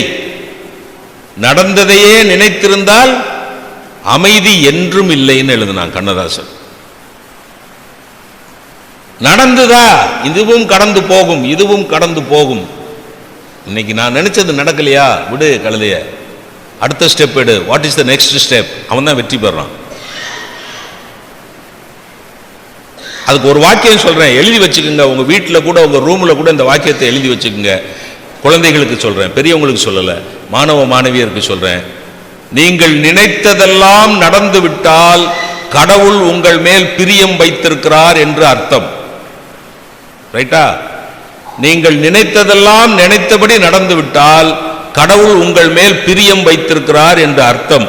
நீங்கள் நினைத்தது எதுவும் நடக்கவில்லை என்றால் கடவுள் உங்கள் மேல் நம்பிக்கை வைத்திருக்கிறார் என்று அர்த்தம்.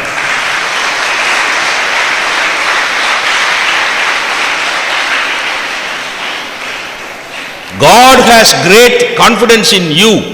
கடவுள் நினைக்கிறார், இந்த புள்ள கைய ஊனி கால ஊனி எந்திரிச்சு வந்துருவாயா, அவனுக்கு நான் எதுக்கியா உதவி செய்யணும்?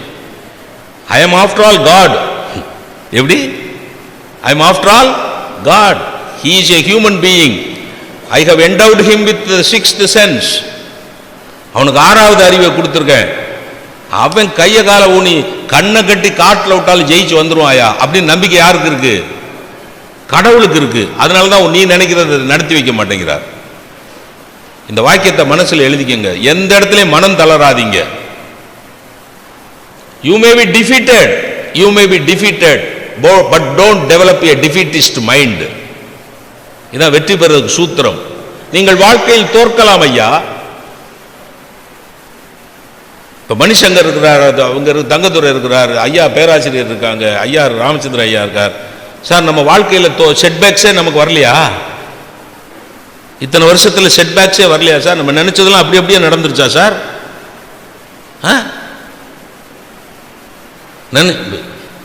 எங்க அம்மா என்னை பெறுறதுக்கு முன்னாடி என்கிட்ட ஒரு வார்த்தை கேட்டிருக்கலாம்ல சார்?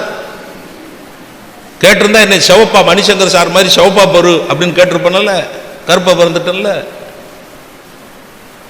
அதுல என்னை பெத்த தாய் நான் பள்ளிக்கூடத்துக்கு போயல, கண்டவன் கண்ணுலையும் பட்டு கண் திருஷ்டி படக்கூடாதுன்னு கருஞ்சாந்து பொட்டு என் கண்ணத்துல. அந்த பொட்டு எங்க இருக்குன்னு எவனுக்கு தெரியும்? என் முகத்துல கருப்பு பொட்டுலாம் வச்சு, ஐயா கவனமா போயா, கண்டவனும் கண்ணு ஓடுவான்.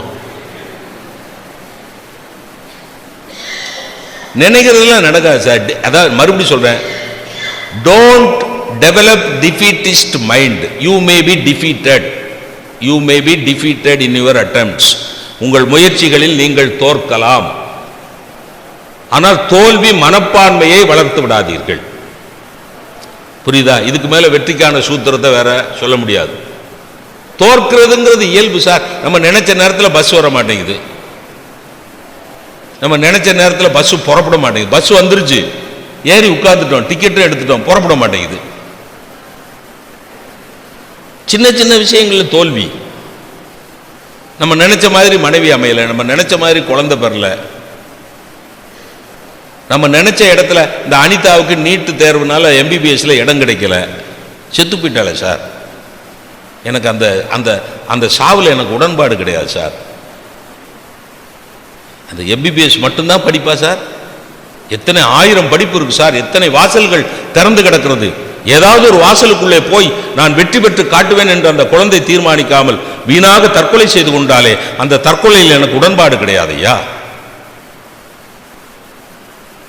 சுடிதார் சரியா இல்லைன்னு 2 குழந்தைங்க தற்கொலை பண்ணியிருக்காங்க அந்த நாட்டில்.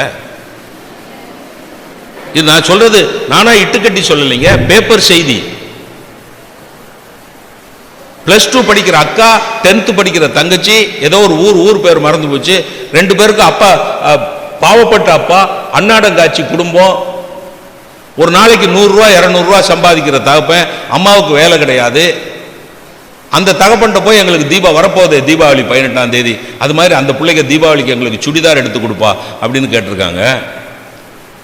100 ரூபா சம்பாதிக்கிற தகப்பன் எப்படிங்க என்ன மாதிரிங்க சுடிதார் எடுத்து கொடுப்பான்?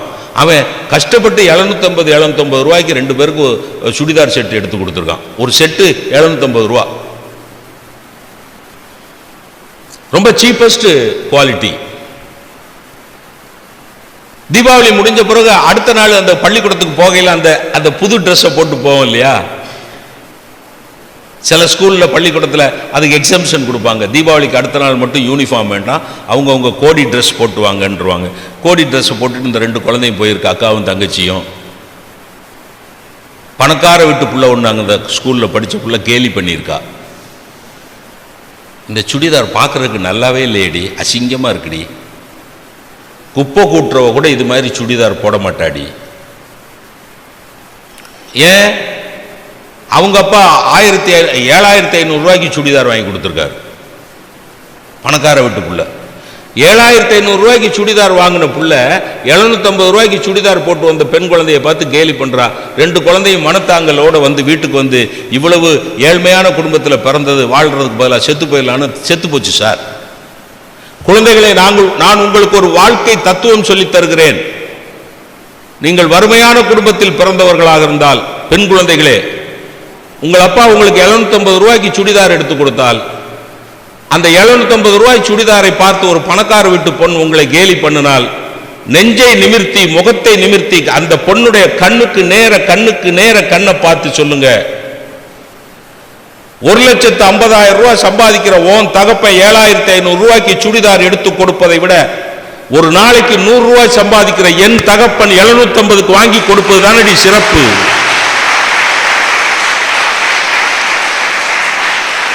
என் தகப்பன் உழைப்பிலே வந்தது இந்த சுடிதார். அப்படி கம்பீரமா பேசி பழகுங்க சார், பேசி பழகு. எதுக்கு எடுத்தாலுமா வைரமுத்து எழுதின மாதிரி, நீ இமயமலை ஈசல் சிறகுபட்டா விழப்போகிறாய். என்ன வரி? நீ இமயமலை ஈசல் சிறகுபட்டா விழப்போகிறாய். கேலி பண்றதுக்கு அவ யார்? என்னைய கேலி பண்றதுக்கு. 100 ரூபாய் சம்பாதிக்கிற தகப்பன் எடுத்து கொடுத்த அந்த 750 ரூபாய் சுடிதார் கால் தூசுக்கு பெறாது. எது? அந்த 7,500 ரூபாய். ஏன்னா அது எப்படி வந்த பணமோ எவனுக்கு தெரியும்? புரியுதா? எதுக்கு எடுத்தாலும் மனம் தளர்ந்து, எதுக்கு எடுத்தாலும் தற்கொலைன்னு போனா எப்படி ஜெயிப்பீங்க? எப்படி வாழ்க்கையில் வெற்றி பெறுவீங்க? சின்ன தோல்விகளுக்கெல்லாம் தோண்டு போவதா? நீங்கள் சாதிக்க பிறந்தவர்கள் அல்லவா? I am born to be great. சுவாமி விவேகானந்தர் சொன்னார், you have got all powers within you, you can do anything and everything, believe in that. எனக்கு அந்த வாசகத்தில் கடைசி தான் ரொம்ப முக்கியம். You have great powers in you. உங்களிடத்திலே சகல ஆற்றல்களும் இருக்கிறது. You can do anything and everything. உங்களால் எதையும் சாதிக்க முடியும். என்ன செய்யணும்? Believe in that. அதை நீ நம்பு. சினிமா பாட்டில் எழுதினால, உன்னால் முடியும் தம்பி தம்பி, உனக்குள் இருக்கும் உன்னை நம்பி. முதல்ல நீ ஒன்ன நம்பு. என்னால சாதிக்க முடியும், என்னால் வெற்றி பெற முடியும்னு நீ நம்பு. சின்ன சின்ன விஷயத்துக்குமா சீரழிஞ்சு போவ. பாக்கெட் பண்ணி கொடுக்கல அப்பாங்கிறதுக்காக தற்கொலை பண்ணிக்கிறது. என்ன சார், வாட் நான்சென்ஸ். என் புள்ள பணம் கேட்குறான், என் பிள்ளைக்கு அவன் கேட்குற அளவுக்கு கொடுக்கறதுக்கு வழி இல்லையேன்னு அந்த தகப்பன் தினம் செத்துக்கிட்டு இருப்பான் சார். என் புள்ள 1,500 ரூபா கேட்டான், கொடுக்க முடியலையே. அவன் பிஞ்ச செருப்பை போட்டுக்கிட்டு அவன் உனக்கு நல்ல செருப்பு வாங்கி கொடுப்பான் சார். அவன் மனசை வாழ்நாளெல்லாம் நோக்கடிச்சிட்டு நீ செத்து போயிட்டேன்னா அந்த தகப்பன் என்ன சார் செய்வான்? புரியுதா நான் என்ன சொல்றேன்னு? புரியுதா? வெற்றி பெறதுன்னா ஸ்ட்ராங் மைண்ட் வேணும். தோல்விகளை கண்டு தோழக்கூடாது. ஆபிரகாம் லிங்கனை விடவா தோல்வி பெற்றவன் இந்த உலகத்தில் உண்டு? அமெரிக்காவில் ஆபிரகாம் லிங்கனுக்கு தோல்விகளின் குழந்தையினே பட்ட பேர் வச்சான். அமெரிக்காவில் ஆபிரகாம் லிங்கனுக்கு என்ன பேர் தெரியுமா? தோல்விகளின் குழந்தை. அத்தனை தோத்துருக்கான், அத்தனை செனட் தேர்தலையும் தோத்துருக்கான், காதலில் தோத்துருக்கான். ஆனா விட்டானா? சர்ச்சுக்கு போறான். ஒரு ஞாயிற்றுக்கிழமை சர்ச்சுக்கு ஆபிரகாம் லிங்கன் போறார்.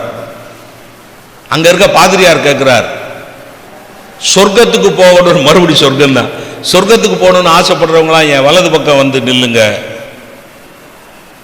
போக வேணான்னு ஆசைப்படுறவங்களாம் என் இடது பக்கத்தில் வந்து நில்லுங்கன்னாரு பாதிரியார். அந்த சர்ச்சில் இருந்த எல்லாரும் அவரோட வலது பக்கத்தில் போய் நின்றுட்டாங்க. ஆபிரகாம் லிங்கன் மட்டும் இடது பக்கத்தில் போய் நின்னாரு.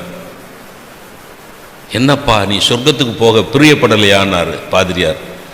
சுவாமி எனக்கு சொர்க்கத்துக்கெல்லாம் போகணும், முதல்ல நான் செனட்டுக்கு போகணும். எப்படி? முதல்ல நான் I must go to the senate, American senate. I should become the president of the United States of America. சொர்க்கம்லாம் அப்புறம் பார்த்துக்கலாம். சொர்க்கத்துக்கு என்ன சார் கேரண்டி இருக்கு? ஜெயிச்சான் சார். அமெரிக்க நாட்டினுடைய கருப்பின தலைவர்களில் ஒருவனாகிய ஆபிரகாம் லிங்கன் அமெரிக்க நாட்டினுடைய முதல் குடிமகனாக வந்து நின்றான் என்று சொன்னால் தோல்விகளை கண்டு துவளாத தீர்மானமான மனசு இருந்ததனால் ஜெயிச்சான். அவனை கேலி பண்ணான் ஒரு செனட்டர். உங்களுக்கு ஒன்று சொல்லிட்டு நிறைவு பண்றேன். அவர் பிரசிடென்ட் ஆயிட்டார். பிரசிடென்ட் ஆகி அவர் அங்க செனட்ல நிக்கிறார். ஒரு செனட்டர் கேலி பண்றான் அவரை பார்த்து, மிஸ்டர் பிரசிடென்ட், எஸ், உங்க அப்பா, யாரோட அப்பா? ஆபிரகாம் லிங்கனோட அப்பா. அவர் யார் தெரியுமா? காப்லர். காப்லர்னா யாரு? செருப்பு தைக்கிறவர். கேலி பண்றான். உங்க அப்பா தச்சு கொடுத்த ஷூவை தான் நான் இன்னைக்கு வரைக்கும் போட்டுக்கிட்டு இருக்கேன் பிரசிடென்ட். அப்படி, அதாவது நக்கல், நையாண்டி.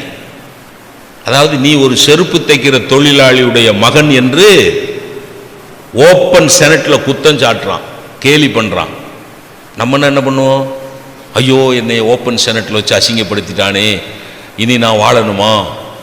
பொண்டாட்டிகிட்ட போய் கேட்பான், எனக்கு கொஞ்சோண்டு அரளி விதையை அரைச்சி கொடு. உன்னை பொஞ்சாதி சொல்லுவா, சாவணும்னா நீயா அரைச்சி தின்னுடா, அதுக்கு வேற நாங்க அரைச்சி கொடுக்கணுமாக்கு? மூதேவி, சாவணும்னா நீயா அரைச்சி செத்து போயேன் சனியனை, அதுக்கு அவ அரளி விதையை அரைச்சி கொடுக்கணுமா? நல்ல நைஸா அரைக்கிறான். எதை?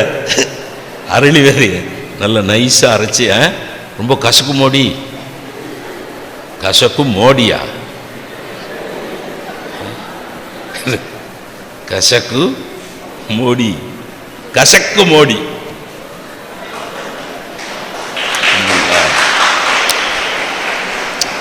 புரிவார் புரிந்து கொண்டால் சரி.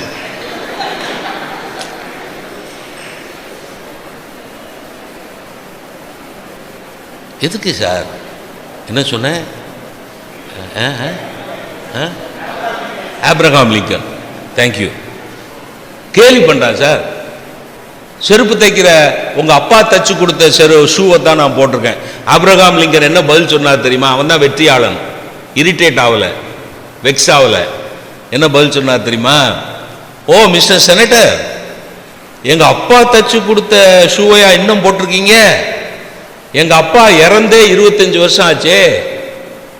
அப்ப எங்க அப்பா அதுக்கு முன்னாடி எத்தனை வருஷத்துக்கு முன்னாடி அந்த ஷூ தச்சாரோ, அப்போ 30-40 வருஷமா எங்க அப்பா தச்சு கொடுத்த ஷூவை நீங்க போட்டுக்கிட்டு இருக்கீங்கன்னா எங்க அப்பாவுடைய தொழில் திறமையை நினைச்சு நான் கௌரவப்படுறேன், கர்வப்படுறேன்.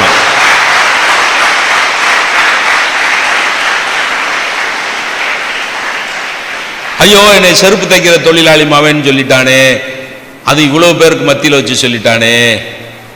இந்த கோ எஜுகேஷன் காலேஜில் அது ஒரு பெரிய பிரச்சனை இருக்கு. கோ எஜுகேஷன் காலேஜில் என்ன பிரச்சனைனா, அறிவுகட்ட நாயே அப்படின்னு ஒரு மாணவனை பார்த்து திட்டாருன்னு வைங்க வாத்தியாரு, அது இந்த பிள்ளைகளும் சும்மா இருக்காது அப்படின்ட்டுருவாங்க. இவங்களா சும்மா இருந்து தொலை வேண்டியது தானே. அவனை பார்த்து அவனே அறிவுகட்ட நாயேன்னு இந்த வெளியில் வந்து அப்படியே அழுவான். அவன் ஃப்ரெண்ட்ஸ்லாம் தேர்த்துவாங்க, மாப்பிள்ள அழாத மாப்பிள்ள, போன வாரம் என்னை சொன்னார்ல, விடு மாப்பிள்ள, நமக்கு அறிவு இருக்குங்கிறது அறிவுள்ளவங்களுக்கு தான் மாப்பிள்ள தெரியும். ஏன் மாப்பிள்ள இதுக்கெல்லாம் கோவப்படுற? அவன் பதில் சொல்லுவான் பாருங்க, மாப்பிள்ள என்னை அறிவு கட்ட நாயேன்னு அவர் சொன்னதுக்காக நான் வருத்தப்படல மாப்பிள்ள, இந்த பிள்ளைகளை வச்சு சொல்லிவிட்டாரு. இது ஒரு விஷயமாயா? இது ஒரு இஷ்யூவா? இது ஒரு இஷ்யூவா? அறிவு கட்ட நாயேன்னு ஆசிரியன் உன்னை ஓப்பன் கிளாஸ்ல வச்சு சொன்னார்னு சொன்னா, நான் அறிவு கட்டவன் இல்லை, நான் அறிவு சார்ந்தவன் என்று ஆசிரியனுக்கு நிரூபித்து ஆசிரியன் முகத்திலே கரியை பூசி காட்டு. அதை விட்டுட்டு என்ன பொம்பளை பிள்ளைகளுக்கு மத்தியில் வச்சு என்னை அறிவு கட்டவன் சொல்லிட்டாரு. அறிவு கட்டவன் சொன்னதுக்காக வருத்தப்பட்டவனா நீ தான் அறிவு கட்டவன். சொன்னா என் தகப்பன் தொழில் நேர்த்தியை நினைத்து நான் சந்தோஷப்படுறேன்னு சொல்லிட்டு அடுத்த ஒரு வாக்கியம் சொன்னான் பாருங்க, மிஸ்டர் செனட்டர், நீங்கள் எங்கள் அப்பா தச்சு கொடுத்த ஷூவை 30 வருஷமாக போட்டுக்கிட்டு இருக்கீங்க, ஒருவேளை நாளைக்கோ நாளை கழிச்சோ அதில் ஏதாவது ரிப்பேர் வந்ததுன்னா பிஞ்சு போச்சுன்னா என்கிட்ட கொண்டு வந்து கொடுங்க, நான் தச்சு கொடுக்குறேன்னா. யாரு? அமெரிக்க நாட்டினுடைய ஜனாதிபதி சொன்னான். அப்ப என்ன அர்த்தம் தெரியுமா? இந்த ஜனாதிபதி தொழில் என்பது, ஜனாதிபதி பதவி என்பது 5 வருஷமோ 10 வருஷமோ இருக்கும். ஆனா என்னுடைய அப்பன் தொழில் இருக்குல்ல, அது என் கையில இருக்கிற வரைக்கும் என் வாழ்க்கையில் எல்லா இடத்திலும் என்னால் வாழ்ந்து காட்ட முடியும் என்று சொன்னவன் ஆபிரகாம் லிங்கன். இதுதான் நினைச்சு பாருங்க. ஆக குழந்தைகளா, வாழ்க்கையில் வெற்றி பெறுறதுங்கிறது சாதாரண விஷயம் இல்லை, ரொம்ப பெரிய விஷயம். வெற்றி பெற முடியும். நான் அதுக்கு தான் உங்களுக்கு ஒரு ஆட்டோ சஜஷன் சொல்லி கொடுத்தேன். காலையில் எந்திரிச்ச உடனே என்ன பண்ணுங்க, பெட்டில் உட்காந்துக்குங்க. ஐ am not an ordinary person. இதை அப்படி சொல்லுங்க. நான் சாதாரண மனிதன் அல்ல. தேடி சோறு நிதம் தின்று பல சின்னஞ்சிறு கதைகள் பேசி நரை கூடி கிளப்பருவம் எய்தி கொடுங்கூற்றுக்கு இறையன பின் மாயும் பல வேடிக்கை மனிதன் நரை கூடி கிளப்பருவம் எய்தி கொடுங்கூற்றுக்கு இறையன பின் மாயும் பல வேடிக்கை மனிதரை போலே நான் வீழ்வேன் என்று நினைத்தாயோ? அப்படிலாம் நான் செத்துற மாட்டேன். I am not an ordinary person. I am born to be great. மிகப்பெரிய வெற்றி அடைவதற்காக நான் இந்த உலகத்தில் ஜென்மம் எடுத்திருக்கிறேன். மிகப்பெரிய சாதனைகளை செய்வதற்காக நான் இந்த உலகத்தில் வந்திருக்கிறேன். நான் சாதாரண நீயே சொல்லிக்கோ, உனக்குள்ளேயே சொல்லிக்கோ. அதுக்கு பேர் என்ன தெரியுமா? Auto suggestion. சைக்காலஜியில் அதுக்கு பேர் என்ன? Auto suggestion. அப்படி நினைச்சவன் தான் ஜெயிச்சிருக்கான். நான் நம்பர் 1 நெப்போலியன், மாவீரன் நெப்போலியன் கேட்டான். அவனோட குதிரை 500 அடி தான் தாண்டும். அதுக்கு தான் பயிற்சி கொடுத்துருந்தாங்க. 500 அடி தாண்டறதுக்கு அந்த குதிரைக்கு பயிற்சி கொடுத்துருந்தாங்க. ஒரு இதுல வந்து வர்ற போது ஒரு 6 குறுக்கிடுகிறது. 6 550 அடி அகலம். குதிரைக்கு எவ்வளவு பயிற்சி கொடுக்கப்பட்டிருக்கு? 500 அடி தான் தாண்டறதுக்கு பயிற்சி கொடுக்கப்பட்டிருக்கு. இவன் குதிரையை ஓட்டிட்டு வரையில ஒரு சோல்ஜர் கேட்டான், மிஸ்டர் கேப்டன், நம்ம குதிரை 500 அடி தானே தாண்டும், 6 அநேகமா 550 அடிக்கு மேல இருக்கும் போல் இருக்கேன். 550 அடி, அதனால் என்ன? 500 அடி தாண்டுகிற குதிரையில் போனா நீங்க ஆத்துக்குள்ள விழுந்துருவீங்களே. அவன் சொன்னா, 500 அடியை என் குதிரை தாண்டும், மிச்ச 50 அடியை நான் தாண்டுவேன். புரியுதா நான் சொல்றீங்களா? ஆயாஷ் நெப்போலியன் ஜெயிப்பான், அலெக்சாண்டர் ஜெயிப்பான், மகாத்மா காந்தி ஜெயிப்பார், நேருஜி ஜெயிப்பார், அறிஞர் அண்ணா ஜெயிப்பார், அம்பேத்கர் ஜெயிப்பார். ஏன்? அவங்க எல்லாம் அந்த ஆட்டோ சஜஷன் சொன்னாங்க. ஐ am born to be great. நான் மிகப்பெரிய மனிதன், சாதிக்க பிறந்தவன். சொல்லிக்கிட்டே இருங்க. இப்ப இப்படி சொல்லி நிறைவு பண்றேன். இனிமேல் யாராவது ஆழ்வார்குறிச்சி மாணவ மாணவியரை பார்த்து உனக்கு உலகத்துல யாரை ரொம்ப பிடிக்கும்னு கேட்டா, கேள்வி கேட்டா பொதுவா வர்ற பதில் என்ன தெரியுமா? உனக்கு உலகத்துல ரொம்ப யாரை பிடிக்கும்? எங்க அம்மாவை பிடிக்கும். எல்லாரும் முதல்ல அம்மா தான் சொல்லுவாங்க. அப்பா ஜுஜுபி, அப்பாவை சொல்றதே கிடையாது. எந்த பயில்கிட்ட அம்மாட்ட எங்க அம்மா தான் எனக்கு ரொம்ப பிடிக்கும். ஏன்டா அவங்க அம்மா? எங்க அம்மா தான் எங்க அப்பா பாக்கெட்ல இருந்து அவருக்கு தெரியாம எனக்கு ரூபா எடுத்து கொடுப்பாங்க. என் அம்மாவை தான் பிடிக்கும், அப்பா தான் பிடிக்கும். ரொம்ப ஹேண்ட்ஃபுல் ஆஃப் பீப்புள் வாத்தியாரை பிடிக்கும். ரொம்ப குறைஞ்சாள் மிஸ் பிடிக்கும் சார். நான் என்ன தப்பு பண்ணாலும் திட்டமாட்டாங்க சார் அந்த மிஸ்ஸு, நல்லவங்க சார், ரொம்ப நல்ல. அது rose miss, I like her very much. சொல்றோம். எனக்கு டீச்சரை பிடிக்கும், என் ஃப்ரெண்டை பிடிக்கும். இனிமேல் ஜெயிக்கணும்னு நினைச்சிங்கன்னா, உலகத்தில் உனக்கு யாரை ரொம்ப பிடிக்கும்னு கேட்டா, உலகத்தில் என்னைத்தான் எனக்கு பிடிக்கும் அப்படின்னு சொல்லுங்க. அப்பதான் நீங்க சாதிப்பீங்க. ஒரு பாயிண்ட். ரெண்டாவது பாயிண்ட், உலகத்தில் அழகான 3 பூக்களை கொடு சொல்லுன்னு சொன்னா உடனே ரோசாப்பூ, தாமரைப்பூ, எல்லாம் காமன் ஆன்சர். ரோசாப்பூ, தாமரைப்பூ, செவ்வந்திப்பூ, அழகான பூக்கள். இனிமேல் கேட்டா வாழைப்பூ அது அழகான பூவா? வாழைப்பூ பார்க்கறதுக்கு அழகாவா இருக்கும்?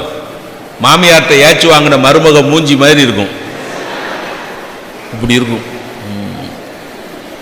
அது சொல்லுங்கிறேன்னா, உலகத்தில் அழகான பூக்கள் 3 எதுன்னா வாழைப்பூ, பருத்திப்பூ, எருக்கம்பூ. 3மே அழகு கிடையாது. பூ, பருத்திப்பூ, எருக்கம்பூ 3மே அழகு கிடையாது. ஆனா அழகான பூக்கள் 3 சொல்லுன்னு சொன்னா இதை சொல்லு. ஏன் தெரியுமா? பார்க்கிறதுக்கு அழகா இருக்கிறது அழகல்ல பெரியோர்களே, நண்பர்களே. பார்க்கிறதுக்கு அழகா இருக்கிறது நிஜமான அழகு அல்ல. எது சமுதாயத்துக்கு பயன்படுகிறதோ அதுதான் சரியான அழகு. புரியுதா? வாழைப்பூ உணவா பயன்படுது, எருக்கம்பூ மருந்தா பயன்படுகிறது, பருத்திப்பூ உடையாக பயன்படுகிறது. எது மனித இனத்துக்கு பயன்பாடு உள்ளதாக இருக்கிறதோ அதுதான் உலகத்தில் ஆகச்சிறந்த அழகு. அப்படிப்பட்ட அழகனாக, அழகியாக நீங்கள் வர வேண்டும். என்ன அர்த்தம்? இந்த சமுதாயத்துக்கு பயனுள்ள அழகர்களாக, பயனுள்ள அழகிகளாக நீங்கள் வர வேண்டும்.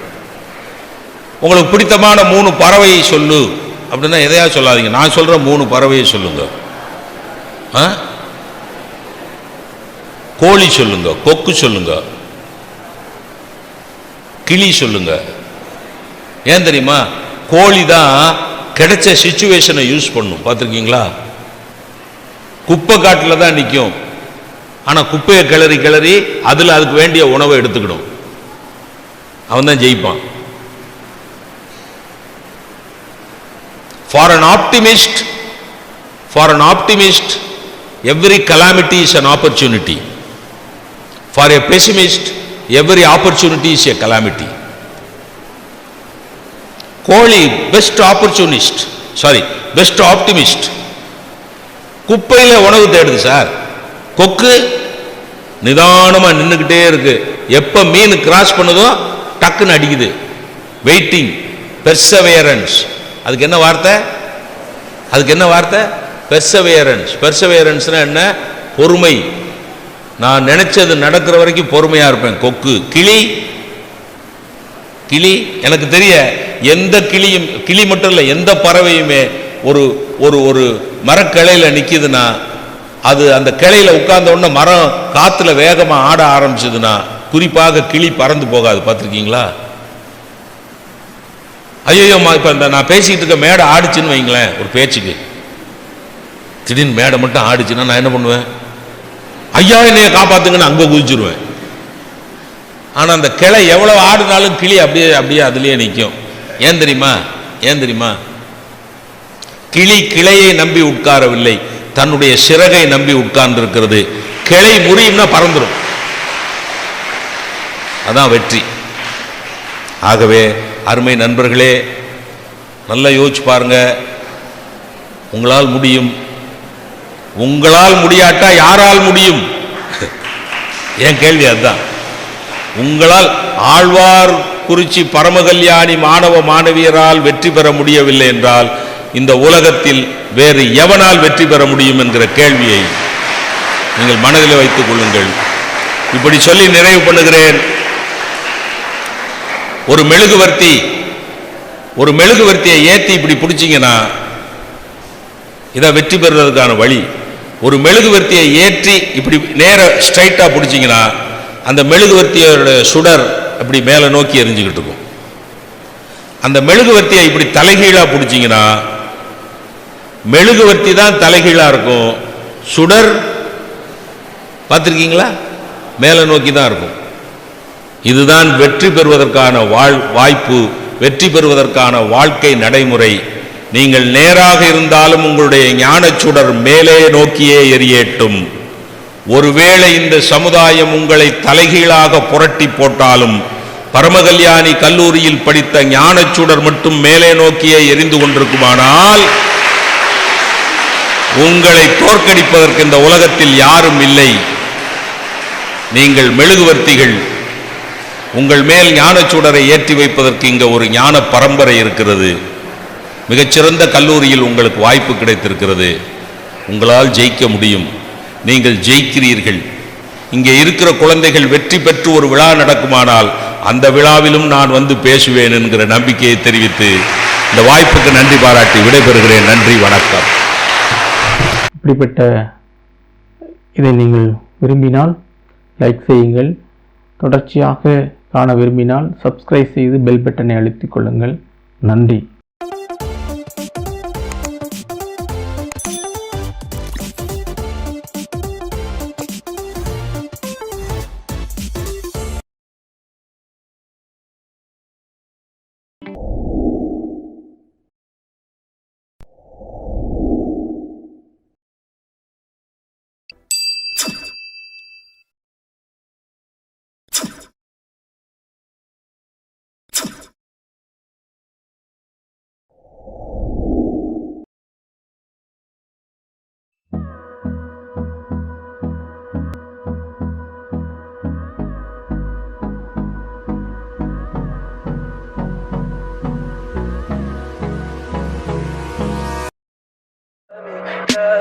Tell me pretty lies, look me in the face. Tell me that you love me.